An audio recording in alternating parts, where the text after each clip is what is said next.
നമസ്കാരം. CPM party സമ്മേളനം നടക്കുമ്പോഴാണ് പിണറായി വിജയനെ പുകഴ്ത്തിക്കൊണ്ടുള്ള വ്യക്തിപൂജാ വിവാദം പാട്ട് രൂപത്തിലെത്തിയത്. മുഖ്യമന്ത്രിയെ പുകഴ്ത്തിക്കൊണ്ടുള്ള സംഘഗാനമാണ് എത്തിയത്. ഈ ഗാനവിവാദത്തിൽ മറുപടിയുമായി മുഖ്യമന്ത്രി രംഗത്തെത്തി. അധിക്ഷേപങ്ങൾക്കിടയിൽ കുറച്ച് പുകഴ്ത്തലാകാമെന്ന് പിണറായി വിജയൻ പറഞ്ഞു. ഏറെ ചർച്ചയായ കാരണഭൂതൻ വാഴ്ത്തുപാട്ടിന് ശേഷം മുഖ്യമന്ത്രിയെ സ്തുതിക്കുന്ന സംഘഗാനവും ഏറെ ചർച്ചയായിരുന്നു. വ്യാഴാഴ്ച CPM അനുകൂല കേരള സെക്രട്ടേറിയറ്റ് എംപ്ലോയീസ് അസോസിയേഷൻ സുവർണ ജൂബിലി മന്ദിരത്തിന്റെ ഉദ്ഘാടനത്തിൽ മുഖ്യമന്ത്രിയെ വേദിയിലിരുത്തി 100 വനിതാ ജീവനക്കാരാണ് സംഘഗാനം ആലപിക്കുക. ചെമ്പടയ്ക്ക് കാവലാൽ ചെങ്കനൽ കണക്കൊരാൾ ചെങ്കടിക്കരത്തിലേന്തി കേരളം നയിക്കയായി സമരധീര സമരധീര സമരധീര സാരഥി പിണറായി വിജയൻ എന്ന് തുടങ്ങുന്ന ഗാനം നേരത്തെ പുറത്തായതോടെയാണ് ഇത് വലിയ ചർച്ചയായത്. ഇതുമായി ബന്ധപ്പെട്ട ചോദ്യങ്ങളിൽ വാർത്ത വന്നതല്ലേ, വാർത്തയിൽ വന്നാൽ പിന്നെ ശ്രദ്ധയിൽപ്പെടൂലേ, ഞാൻ ആ പാട്ട് എന്താണെന്ന് കേട്ടിട്ടില്ല, വല്ലാതെ അധിക്ഷേപിച്ചു കൊണ്ടിരിക്കുമ്പോൾ ലേശം പുകഴ്ത്തൽ വന്നാൽ അതിൽ വല്ലാത്ത അസ്വാസ്ഥ്യം ഉണ്ടാകും എന്നത് ഉറപ്പാണ്. അതിലെനിക്ക് സംശയമില്ല. ഇങ്ങനെ ഒരു കാര്യം വരുമ്പോൾ തന്നെ സകലമാന കുറ്റങ്ങളും എൻ്റെ തലയിൽ ചാർത്താൻ ശ്രമിച്ചുകൊണ്ടിരിക്കുന്ന ഒരു കൂട്ടർ നമ്മുടെ നാട്ടിലുണ്ടല്ലോ. അങ്ങനെയുള്ള ആളുകൾക്ക് വല്ലാത്ത വിഷമം സ്വാഭാവികമായിട്ടുണ്ടാകും. അത് അങ്ങനെ കാണേണ്ടതുള്ളൂ എന്ന് മുഖ്യമന്ത്രി പറഞ്ഞു. കാരണഭൂതൻ, കാവലാൽ തുടങ്ങിയവയൊക്കെ വ്യക്തിപൂജ വിഷയത്തിൽ ഉൾപ്പെടില്ലേ എന്ന ചോദ്യത്തിന് ഈ തരത്തിലുള്ള വലിയ എതിർപ്പുകൾ ഉയർന്നു വരുമ്പോൾ അതിൻ്റെ ഭാഗമല്ലാതെ ഒരാൾ എങ്ങനെ വരുന്നു, ഒരു കൂട്ടർ എങ്ങനെ വരുന്നു എന്ന് നിങ്ങൾ ചിന്തിക്കുന്നുണ്ട്.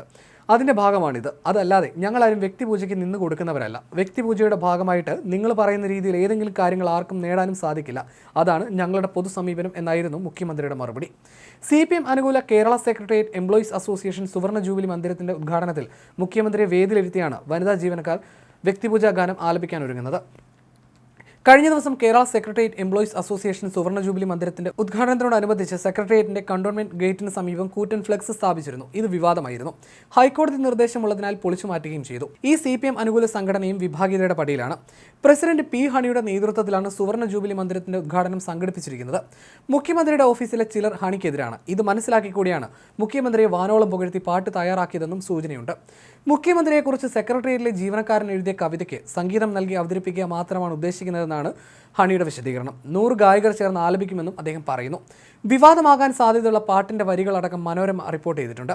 പാടവും പറമ്പും കേരമൊക്കെയും പടക്കളം, ജന്മിവാഴ്ചയെ തകർത്തു തൊഴിലിടങ്ങളാക്കിയവൻ, പണിയെടുത്ത് ഭക്ഷണത്തിനായി പൊരുതുമച്ചനെ, തഴുകിയ കരങ്ങളിൽ ഭരണചക്രമായി ഇതാ, കൊറോണ നിപ്പയൊക്കവെ തകർത്തെറിഞ്ഞ നാടിതേ, കാലവർഷക്കെടുതിയും ഉരുൾപൊട്ടലാകവേ, ദുരിതപൂർണ്ണ ജീവിതം ഇരുളിലായ കാലവും കൈവിളക്കുമായി ജ്വലിച്ചു കാവലായി നിന്നയാൾ, ജീവനുള്ള നാൾ വരെ സുരക്ഷിതത്വമേകിടാൻ പദ്ധതികളൊക്കെയും ജനതയ്ക്ക് നൽകിയോൻ എന്നിങ്ങനെ പോകുന്നു പാട്ടിന്റെ വരികൾ.